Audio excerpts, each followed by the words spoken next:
Cooperation is a common theme of any SCTE event. Started as a grassroots continuing education type effort some 44 years ago, SCTE has always been about individuals working together to improve the cable telecom industry.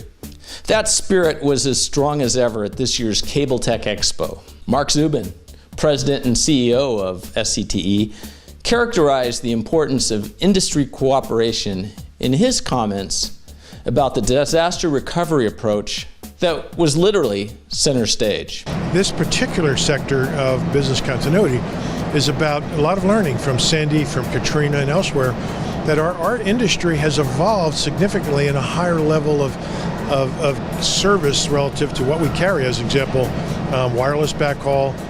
You'll see a lot of weather channel information when there's a hurricane or a storm. Folks are glued to their TV. There's a lot of internet access and messaging that is over our networks. I mean, just significant amount of interface and communications with the public. So our need to sustain our operations during critical times is becoming more and more important. As further evidence of the cooperative nature of his organization, Zubin cited their relationship with Cable Labs and how together they are driving standards forward to practical implementation. Yeah, we have people stationed at Cable Labs because the relationship is such that as they're developing the definition of the new product or services, we're there partnering because our background, the applied science, is how do you operationalize it. So we're very familiar with the evolution of tools, what tools we have today, and we're actually able to put training material and information. So there's the training piece, but there's informational material. So the technology is so sophisticated, you need a portfolio of information, both directly accessible in your iPad or your handheld device in the field. So we're actually ready to have that available. Of course, the announcement of the October release of the DOCSIS 3.1 specifications was big news, as it provides a path to remain bandwidth competitive in the years ahead. The whole of the DOCSIS 3.1 is intended to have really strong backward compatibility.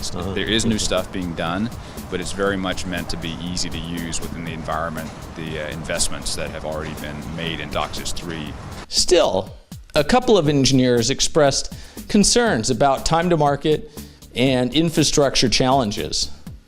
One engineer I spoke to even suggested that DOCSIS 3.1 won't be ready until sometime in 2015, and that now might be a good time to more aggressively deploy fiber to the home for operators. Fiber to the home could be one of the motivations behind Pace's acquisition of Aurora Networks. The announcement of that acquisition coincided with this show.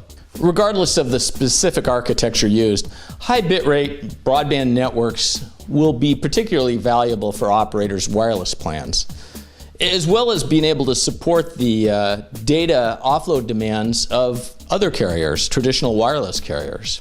Lookabout of Cable Labs summed up the importance of wired broadband networks to wireless.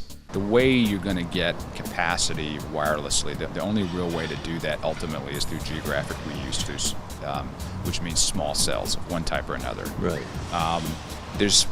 We and the FCC and others will work to optimize spectrum, but it's physics, man. There's just so much. So after that, you get more and more bits through by shrinking cell sizes. When you do those architectures where you have using relatively small cells in order to get it, you are implying, it may not be explicit, but you're implying a dense wired network, high capacity network that has to underlie that. So that's kind of invisible, it has to be there. This is where we feel pretty good because we actually have one of those and the ability to expand it gracefully. Evidence that the market is ready for deployment of small cell technology by broadband operators was literally on display at many of the show floor booths. This not only means new revenue streams for the operator, but lower costs for the wireless carrier by partnering with these broadband terrestrial operators.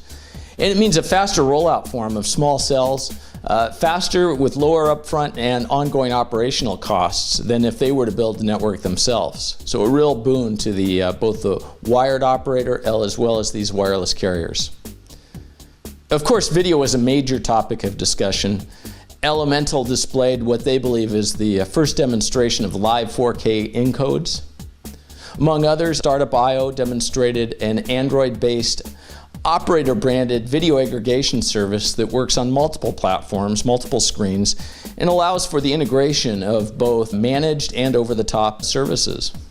Along the theme of cloud-based TV, Active Video's Sachin Sarte explains how there are really some unique marketing approaches when you start to combine over-the-top with a managed service provider, and some of their European customers are really pursuing some interesting opportunities. So their strategy is that they want to deliver a HDMI dongle, which has our thin client on it. Okay. And they want to give out those HDMI dongles at every gas station for free. Now suddenly your subscriber acquisition cost comes down from 600 euros down or 800 euros down to almost 20 euros for that small dongle. Regardless of the particular service, broadband as the fundamental offering that really drives all the other services was an underlying theme of the conference. Additionally, the SCTE membership transcends kind of industries.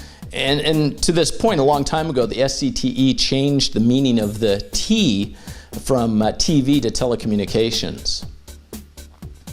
And perhaps it's time to change the T to B to reflect the focus of today's telecom engineer, who, as SCTE's Mark Zubin said, more than ever, it needs to be a generalist. And I would submit a broadband generalist.